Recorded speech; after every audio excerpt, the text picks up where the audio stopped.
Greg Medford, Medford Knife, Main Street Knives, ASK Knives. We got all kinds of stuff happening. Getting ready to bounce for the holiday. Be careful out there tonight with your fuckery. It's amateur night. For those of you who are pros, you know, the amateurs get out and they act like ding-dongs. 4 holidays a year. This is one of them. Take an Uber. Take a big Uber in case there's an accident. We have our virtual holiday show, 4 p.m. on Friday. Sorry about the wiggle in the camera. That's 4 p.m. Friday, Arizona time, day after Thanksgiving. Our Black Friday holiday, virtual holiday show. We've done them for years. Today I'm putting up my personal USMC fighter flipper that's made with wood from Belleau wood. For those of you who don't know about the Marine Corps, if the Marine Corps has played a pivotal role in American history, and whenever anybody else gets jammed up, unable to take, can't quite control, can't quite seize, it happened in Iraq, it happened in Afghanistan, it's happened in Europe, it's happened everywhere. Well, not in Europe. Whenever it can't be done, they call in Marines and Marines get it done. Now, we'll throw some bodies at it, we'll throw some blood at it, we'll throw some treasure at it, but we'll get it done. For those of you who don't know this, the Marine Corps, they tried to cancel it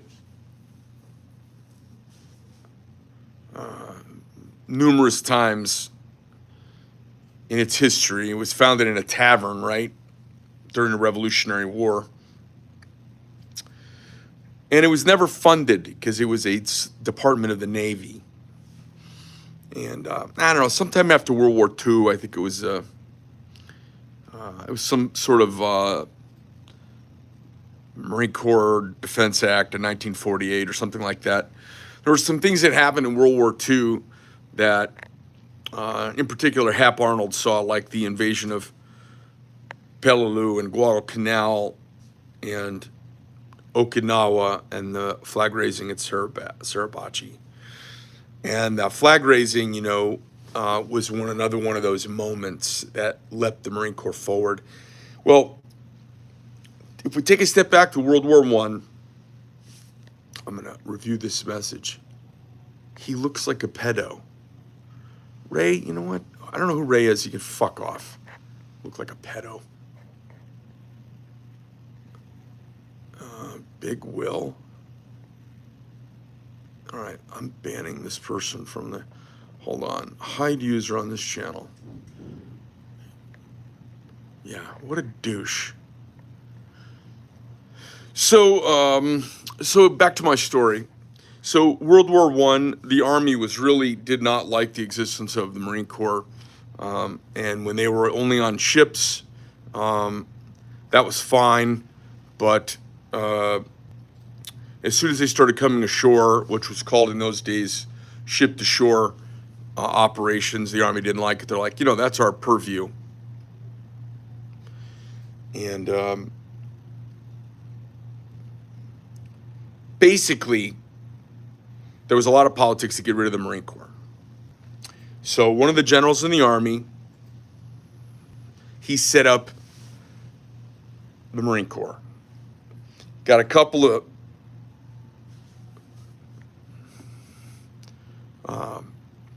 brigades of Marines, 4th, 5th, and 6th Marines. And he was going to put them in front of building up German force on the lines of World War I outside of Paris and let them be decimated. And that would have been the end of the Marine Corps. And what he did was he got all these young Marines in and said, we're going to mix you in with the depleted French lines and you'll be under French command. And the young Marine officer said, no, sir, we will not be doing that. Push the French to the left, let them consolidate. You Army guys go to the right or to the left, the French to the right. We're going to fight together as Marines. And they were put in front of a stand of forest in France, about 22 miles, I think, outside of Paris. And they were given this job. And if you saw the job today, it takes your breath away. You look across this field that drops and rises up to a stand of forest in the middle of a much larger clear area. It's about 800 meters, maybe 1,000 meters. And in this thick stand of forest in the middle of this big field. The Germans were dug in. On the other side of that, they had tanks and armor, and they were pre-stationing equipment to basically attack Paris.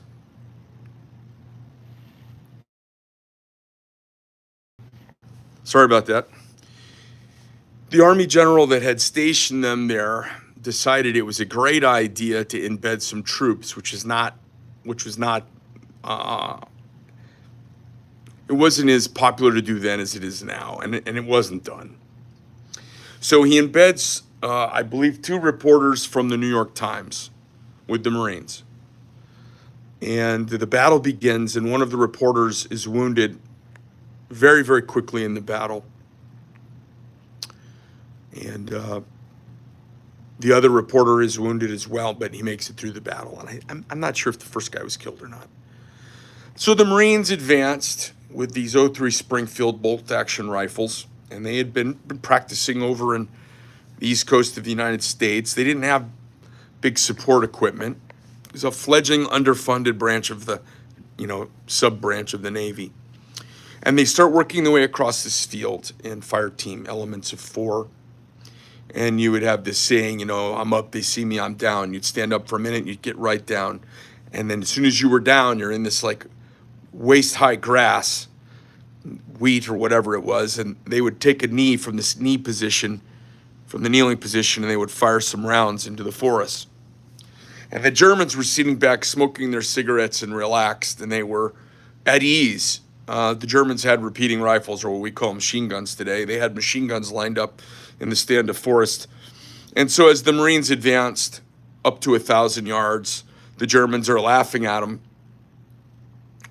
All of a sudden, the Germans start falling, and they're like, you can't hit us from this far away.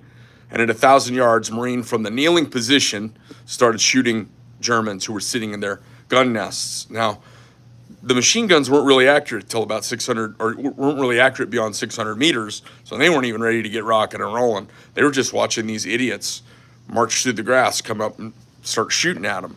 And all of a sudden, Germans started falling. 1,000 meters, 900 meters, up and down, Germans are falling. Rounds are pinging off the fronts of their machine gun armor. Up, they see me, I'm down. I'm up, they see me, I'm down. 900 yards, 800 yards, 700 yards. 600 yards, the Germans finally open up with withering machine gun fire, and they're laying lead into the Marines. And the Marines, with fire maneuver and close quarters combat, work their way up to suppress the enemy and fucking absolutely, they vanquish the enemy. It was really nasty, a lot of killing, and it was men walking in, kneeling in front of a firing machine gun who had just mowed down maybe a guy in their element and shooting the machine gunner. The most surprising thing with these Marines advancing across the field, quite frankly, in my opinion, as I imagine it, and I've stood at the edge of the field imagining it, is how the field could hold all of their balls, because their balls were fucking huge. As they work their way across this field, they make it into the woods, and it goes to bayonets and hand-to-hand combat, and they kill all these Germans. So this battle was a conclusive moment. It was a decisive moment for the Marine Corps and for World War I. And it was a PR disaster of monumental proportions for this Army general who was trying to set the Marine Corps up. So you see the Marine Corps set up to fail, marches through and destroys this German line at Belleau Wood. That was the name of the stand of forest. Captured all this equipment and gear, and the 4th Marines, the 5th Marines, and the 6th Marines were there. So I have a citation here from the city of Paris. You guys can get a quick look at it. It's from 1918 to a Marine of the 4th Brigade, La 4th Brigade American. And these were issued by the city of Paris and signed by their theater general, 4 Marines who fought in that battle. When the battle was over, the Marines returned to the United States heroes. It was very much like when a politician says this will never happen and then it happens. The status quo was this frozen line of trench warfare. We stepped in towards the end of the war and obviously changed the outcome of it. It was pretty awesome, and it guaranteed funding for the Marine Corps for another couple of decades. The young men who fought in that battle and got Congressional Medals of Honor and saw withering gunfire and true heroism became the generals of World War II.